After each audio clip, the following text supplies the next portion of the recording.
All right, guys, back for the day. Everything went awesome today. I had a job sold, a big job, and I got a part 2 to that job that he wants done too. That's going to be even bigger than the first. Just went out and did a little line hide today, and finished off my day with a quick little heat pump service call. Didn't find anything wrong with the system. The guy's old, so maybe he screwed up or something. One thing I did notice is that the E and the auxiliary and the thermostat weren't jumpered together like they're supposed to be in that thermostat, so I fixed that for him.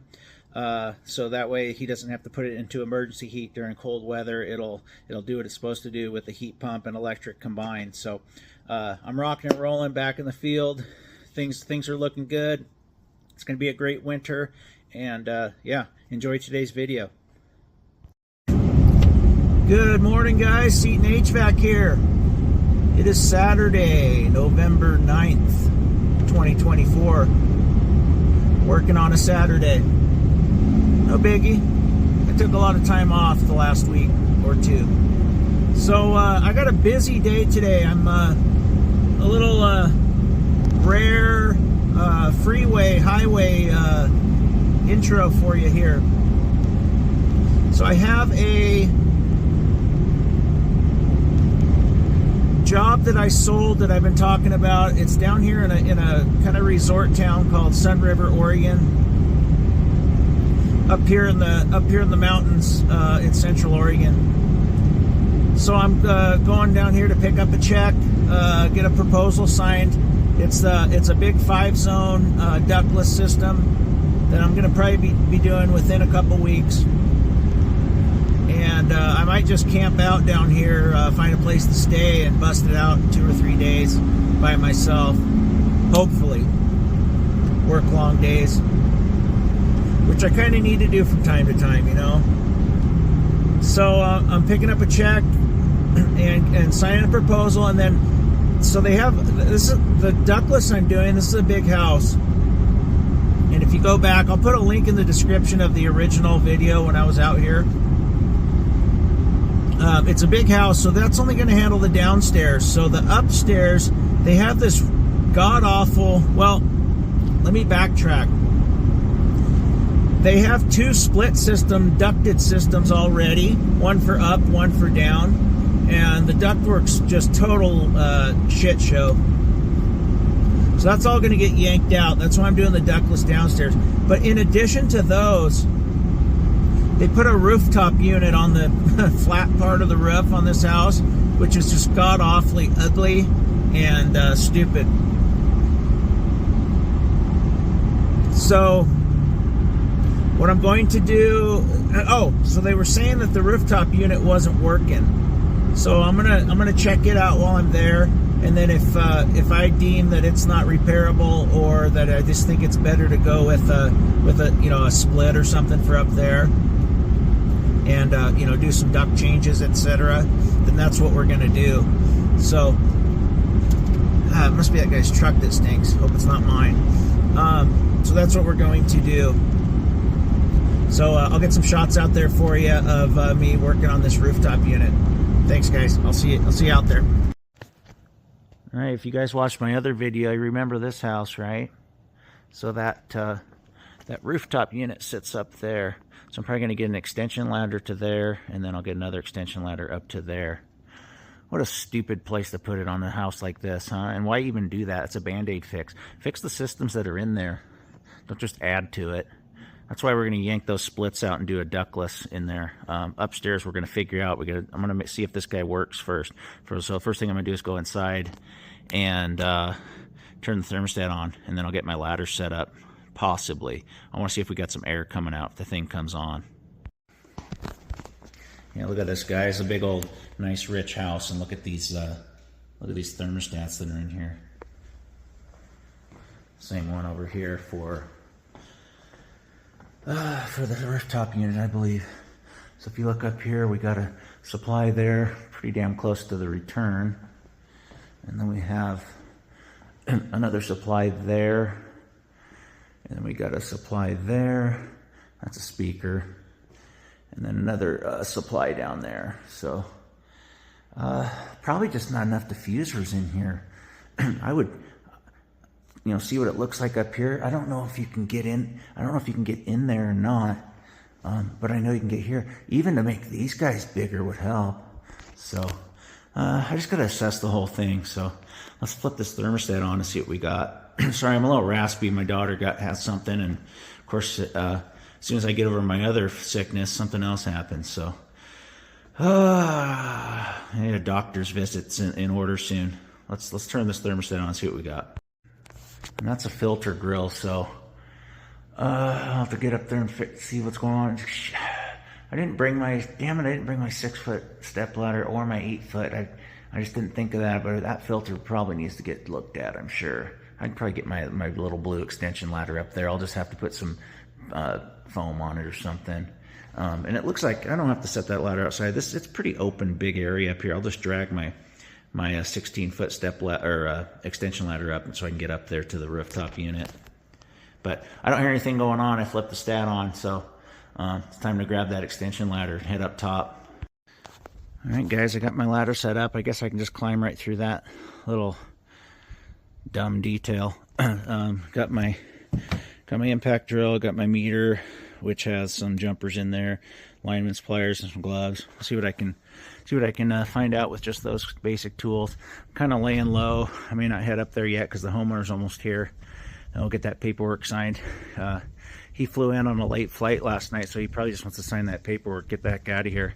But I have a couple questions for him. Honestly, he doesn't know much about these systems, so everything was here when they bought the house a couple of years ago. So, yeah, I'm gonna head up there and investigate. I don't know how far out he is. All right, guys, we have ourselves a beautiful Amana package unit. And there's standing water up here, of course, typical flat roof. And you're not going to be able to read that on the camera, but it looks like serial number is 06107. The model number is gone, so I can't read that. I try to find it on the inside somewhere. But it's 06107 56582. I'll have to decipher that. I'm going to assume it's probably a...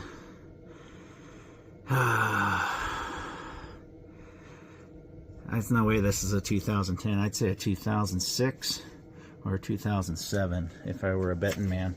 Look at this bullshit, man. Why would you do this on a residential house? Look at this.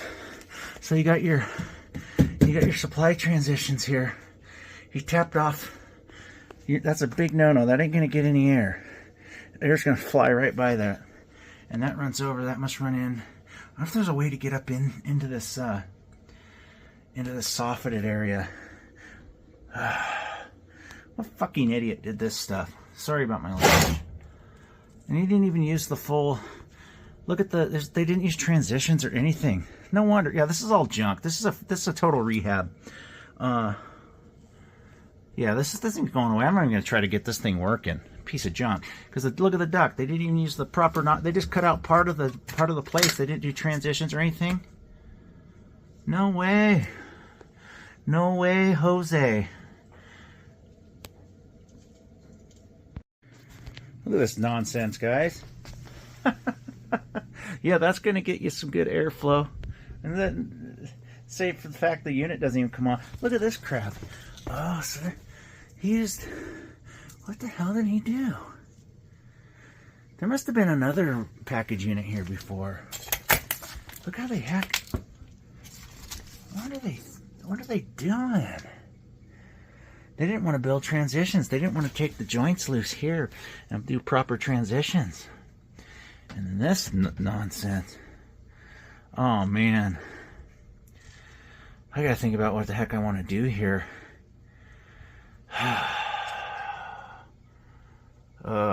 Okay, I gotta think about this. I'm not touching this though. This is gonna go away. This is getting rehabbed. His cost just going.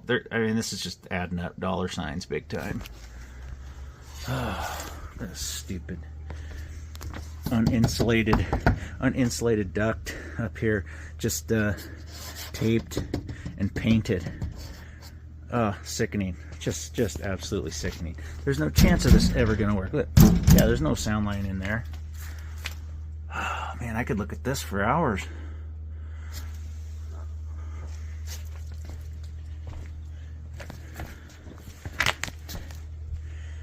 Oh, I wonder how many times this roof's leaked. That crap. And then this is the vent stack for the furnaces that are the two split system furnaces that are down in the closet downstairs that I showed you before.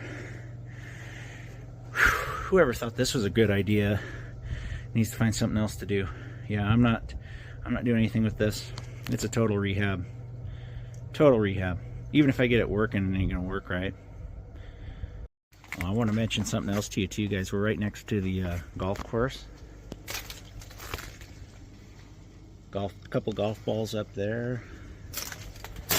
That's some bad shots. That looks like some of my shots. And then there's a golf ball there. I'm sure there's been many up here. There's the side of our return panned off there. Yeah, so this goes from one flat roof here up to another flat roof with no accessibility to anything. So we gotta figure something out. We gotta get some heat upstairs. What would you guys do? Insanity. This caulking. That's gonna keep the rain out. They get feet of snow down. They get feet upon feet of snow here. Oh, this thing never had a chance. You don't do this. You don't do this. Not in Sun River, Oregon, where you can get 3-4 feet of snow at once. Hell no. Alright guys, my curiosity got the best of me. I want to see if I can at least get this thing to fire, maybe. So I jumpered R&W up here, nothing. So I'm going to see if we even have voltage. Crappy disconnects over there. So I'll check the continuity on these fuses, and then I'm going to check, see if we have line voltage on the line side here. Let's see what we got. I guess I could check it here first. Let's check it at the contactor first. Hold on a second. I'll be right back. Alright guys, no problem with the voltage. We got the inducer going now. And it was giving me a one blink, which on these is open limit switch, but I'm not even getting ignition. I don't think my gas valve's opening. If it's anything like that at all with this unit, I'm not gonna fix it. Simple part like that. Stupid. Oh, there's the gas open. It could just be something simple as the flame sensor or the igniter. I don't see the igniter. The more you look, the worse it gets. Look at this gas flex out here. They use like a piece of CSST out here. That's not an actual you know, like appliance flex. It's a piece of CSST they just put in there. There's a drip leg. It's got about 1 inch on it. I'm pretty damn sure it's that igniter. It tried to click, but I didn't see a spark on it. It's one of those old ones where it's kind of like a it's not like a fireplace igniter, you know, click, click, click, click, and I didn't see any light in there. It's spark ignition. So I don't even carry spark igniters. I carry you know, hot surface igniters. So and you can see our little module there for the spark ignition. I'm not gonna mess with this thing. It's not worth working on. I don't know how I got cut off there. Let me start this over. So I'm pretty darn sure it's the igniter on this. Obviously I could hear the gas valve open, click, gas was flowing. I could hear this guy clicking, but there was no spark there. You know, trace back. I don't even carry spark igniters. I carry hot surface igniters. You can see where it lands on the board here. It's this little sparker deal. You know, older unit. It's an Amana. It's a piece of crap.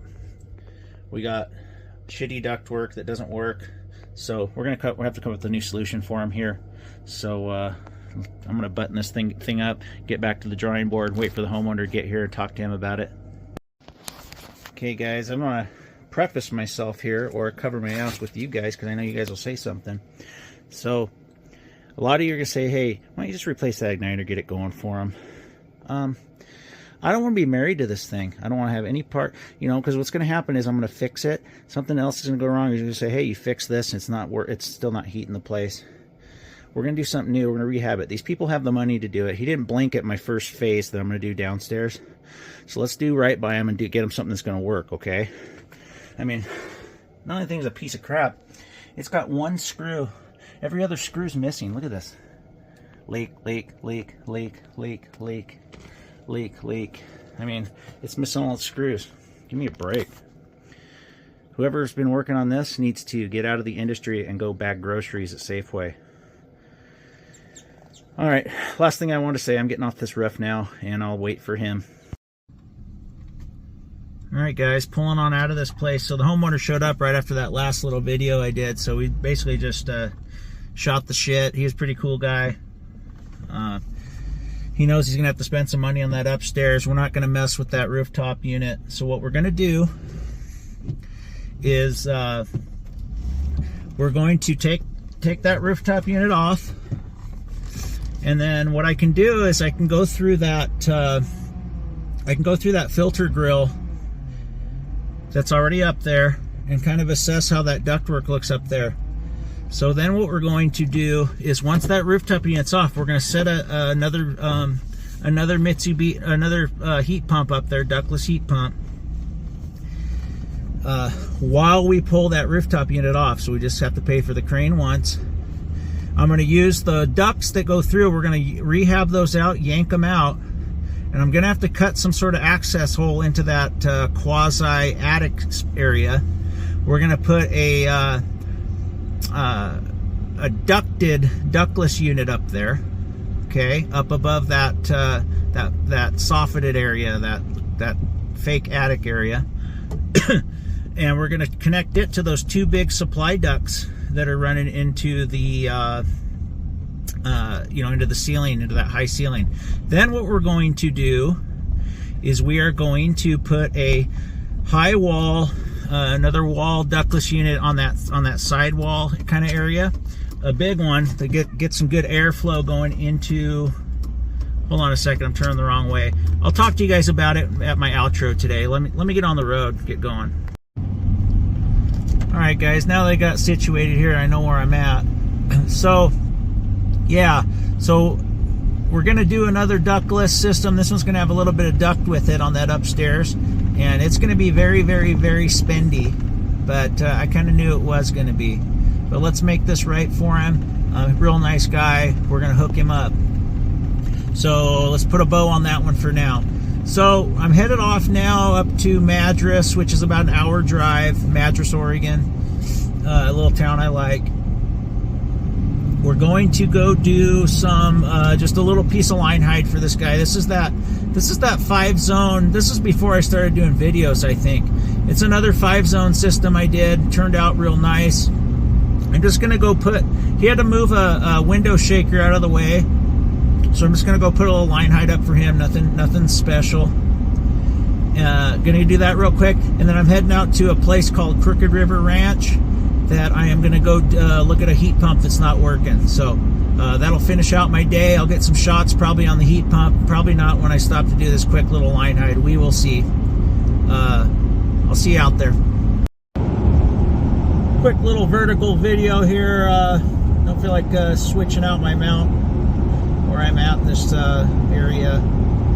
So nothing to see there, just a quick little line height installation, 2 pieces, 1 coupling. Didn't want to bore you with it. So I'm headed out to this heat pump service call. He says that it's blowing a little bit of warm air, so I don't know. He's an old guy, so I have no idea what's going on, but we'll figure it out. So I'll see you guys out there. Just a quick little check-in in between calls.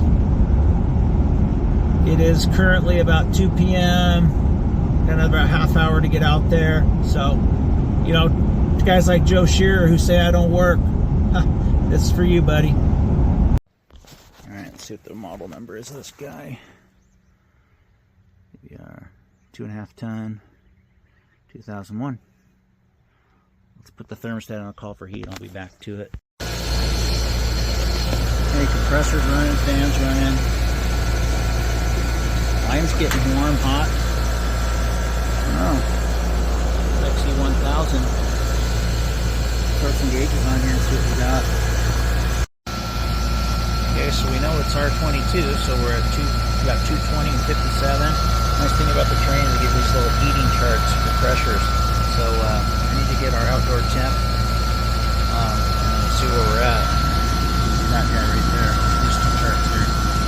Head and suction pressure.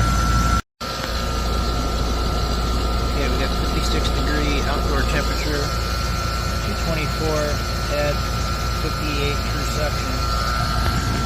If you look on here, follow this line up, you know, yeah, it's probably 60 something for suction, but these charts aren't perfect. And then look at this, we're right on our 3 curves, our wet bulb curve. I'm not going to go in and get a wet bulb. We're within the range. We're right where we need to be. So if there's nothing wrong with the operation of this unit, I'm thinking maybe he's got a ductwork issue. Maybe the crossover got kinked or something. Let's go check register temp. Look at my mess here. So there's nothing wrong that I can see. Emergency heat came on fine. Heat pump came on fine. The only thing I did find was that there wasn't a jumper between E and AUX in that old thermostat, so he never was getting his backup to come on with the heat pump. So I'm going to put a little jumper in there for his thermostat. We're good to go. Let's pick up. All right, guys, pulling out of this beautiful area here called Crooked River Ranch. This fine young gentleman, and I say that. Hold on a second. Let me find out where I'm at. Okay, where was I? So, yeah, this guy's got a beautiful place down here in Crooked River Ranch, right on the Crooked River, oddly enough. Beautiful, beautiful canyon out here. He's going to have his family over for the holidays. Very nice young man. And I say young man because he's, oh, I'm not going to guess his age. He's no spring chicken, but neither am I. He's doing pretty good. Very kind man. So, you know, I ran his heat pump. I didn't spend much time on it. You know, it's one of those old train XEs. They run forever. I'll give you that. Ted Cook is right about the old trains. I don't know so much about the new ones. But all I did was the only thing I found was that his auxiliary was never going to engage with regular heat because it wasn't wired in. They only had E engaged. And on those older Focus Pro stats, you got to have that jumper in there. They don't engage independently of each other. And if they did, it would be AUX/E. They wouldn't be separate terminals. Whoever put that thermostat on didn't know what they were doing. Hold on a sec. Let me let this car pass. It's kind of narrow here. That guy wasn't very friendly. Didn't even wave back at me, jerk. God, it's real bumpy, guys. Sorry if I sound like I'm in a wind tunnel or something. Right, well, let me get out of here, then I'll finish. Alright, guys. One of these times I'll finish my closing remarks here. We're back on pavement. So yeah, very nice old man. The only thing I found was the auxiliary was never going to engage. I already said that. Just put that in for him, collected my service charge, told him if there's any more issues with it heating, you know, there'll be no charge for me to come back and look at it a little more thorough. He's not that far from me. So, in closing today, you know, I had a good day. You know, I got the one half of that big project sold. The other half is going to cost him even more, that upstairs. We're going to, like I said, we're going to remove that rooftop unit and we're going to redesign the whole thing and make it so that system works. And it'll be much more efficient than what he has. And in between there, I just went and stopped another small town and put a little line height up. Nothing to see there. So all in all, a good Saturday. You know, I look forward to doing more of these HVAC videos instead of my goofy, you know, trip videos. So, you know, it's time to put my nose to the grindstone, or whatever, however that term is said, and get some work done. So, be looking forward to some of my upcoming HVAC videos. I'm going to get real in depth with installation on these systems, and I really enjoy sharing it with you. So until then, I'll see you tomorrow.